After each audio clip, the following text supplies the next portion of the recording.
Guys, sa mapagpalang tanghali, ngayong tanghali ay papunta tayo ng bukid. Ibistahin ko yung aking munting gulayan dun sa bukid at kung ano ng sitwasyon dun, at medyo matagal ako hindi nakapag bisita dun sa aking munting gulayan sa bukid. Kaya abangan nyo yung aking video mamaya na ipakita kung ano dun ang aking maging resulta sa paggala ko sa aking gulayan dun sa bukid. Abangan nyo mamaya. Yan. After 20 minutes guys, nandito na tayo sa aming bukid. At ninunak pinuntan yung aming kubo dito sa bukid, at yung ating mga laga ay binigyan natin ng natural na pagkain. Yan yung binigay natin na pagkain. Yan. Yung mga laga nating manok na hindi pa ito nagsimulang magpiswaanan. At ito yung aming kubo. Yan. Hanggang ngayon hindi pa rin naayos yung aming kubo, pero ayos ano pa rin naman yan. Hindi pa naman katulo yung kanyang bubong dahil sin yan sa taas. At yan. Puting!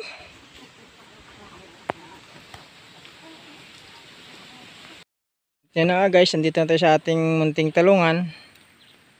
Tingnan natin kung may mga harvest na tayo dito sa ating talong dahil hindi natin pabisita ito yung ating mga talong. Oh. Kung nakikita natin ito ay halos kinakain na ng uod dahil hindi na natin na-sprayan. Wala na. Oh. Useless na yung mga bunga niya dahil hindi na natin nabisita mga ilang linggo na. Ito malalaki nga pero kita nyo mga butas-butas ng katawan. Oh. Halos uod na. Oh. Yan. Oh. Wala ka na mapakinabangan dahil inuod na. Yan. Kadami siya ng bunga, pero wala, useless lang mga bunga nito, ang kanyang bunga. Butas-butas ng uod. Dahil hindi na natin nabisita ito ng ilang linggo, kaya sayang yung ating mga gulay. Madami na sana makuha dahil kaso nga lang halos tinain na ng uod na yung nakinabang dito sa bunga niya. Ayun, bulok na kanyang bunga dahil halos uod na.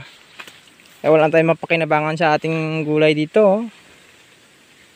May mapakinabangan pa tayo dito. Kung may mapakinabangan man tayo, konti-konti na lang. Dahil halos inuod na yung kanyang dulo. Ang kanyang kinakain din ng uod. Puro uod na. Hindi na natin naalagaan ang ating gulay dito sa bukid.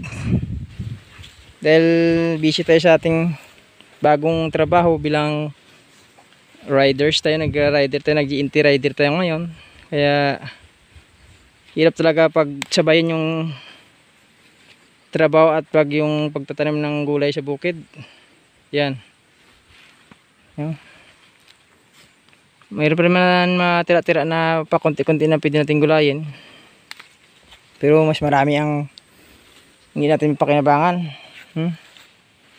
Nakikita niyo yung kanyang dahon, lanta na dahil ito ay kinakain ng mga uod yan. May butas yan sila puno. Kaya ito yung problema sa mga gulay ng talong. Pag hindi mo maligaan ng maayos at hindi mo masikaso, parang ang bunga niya ay sayang lang. Hindi mo na mapakinabangan dahil ang makakinabang ay yung mga uod na lamang. Ito yung kanyang mga dulo, pinakain ng uod. Kaya ang gagawin natin ito ay harvesting ko na ito yung mga pwede pang mapakinabangan pero halos may mga kinainan ng uod. Ito butas-butas din ng dulo. Malaki sana yung bunga niya, kaso nga lang ating mais ay may bunga na rin ating mais. Yan, may kunti-kunti na rin bunga yung ating mga munting mais dito. Ayun, may bunga na kahit pa paano, ay may bunga ng maliliit yung ating mais. Kahit nasabing maliit lang yung bunga, pero at least may pakinabangan pa rin tayo. Yun yun yung ating munting mais. Ayan. Ayan, may laman naman na konti, malapit na. Bago magkatapos siya ng December, may pwede na tayong pakinabangan. Ayan. At yung ating hunting saging, may bunga na rin. Yung ating tanim na saging. pakinabangan na rin natin yung tinanim na saging nung June and December na mayroon na tayong bunga na, unang bunga ng ating tinanim na saging na ano. Ayan, ito yung ating mga mais yan, may bunga-bunga na sila. Ito paano, may pakinabangan na tayo. Yun. Ayan.